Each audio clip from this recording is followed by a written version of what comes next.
അസ്സലാമു അലൈക്കും വറഹ്മത്തുള്ളാഹി. ഈ വീഡിയോ നിങ്ങൾക്കുള്ളതാണ്.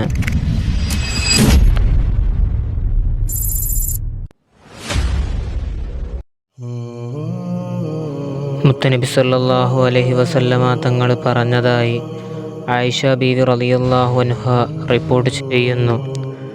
ജുമാ നിസ്കാര ശേഷം സൂറത്തുൽ ഫാത്തിഹ, ഇഖ്ലാസ്, ഫലക്ക്, നാസ് ഇവ ഓരോന്നും 7 തവണ ഓതിക്കഴിഞ്ഞാൽ അടുത്ത ജുമാ വരെ അവനക്ക് ശത്രുക്കളായാലും ആപത്തുകളായാലും മുസീബത്തുകളായാലും ഇതിൽ നിന്നൊക്കെ അവനക്ക് കാവല് അള്ളാഹുവിൻ്റെ ഭാഗത്തു നിന്നുണ്ടാകുന്നതാണ്.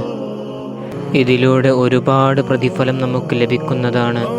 ഖുർആൻ ഓതിയതായ കൂലിയായാലും അതുപോലെ തന്നെ നമ്മൾ പള്ളിയിൽ ഇഅ്തികാഫ് വെച്ച് ഓതിയതിൻ്റെ കൂലിയായാലും അങ്ങനെ ഒട്ടേറെ കൂലികൾ നമുക്ക് ലഭിക്കുന്നതാണ്. ഇൻഷാ അല്ലാഹ്. അള്ളാഹു നമുക്ക് നിത്യജീവിതത്തിൽ ഇത് നിലനിർത്താൻ നമുക്ക് തൗഫീഖ് നൽകി അനുഗ്രഹിക്കട്ടെ. ആമീൻ.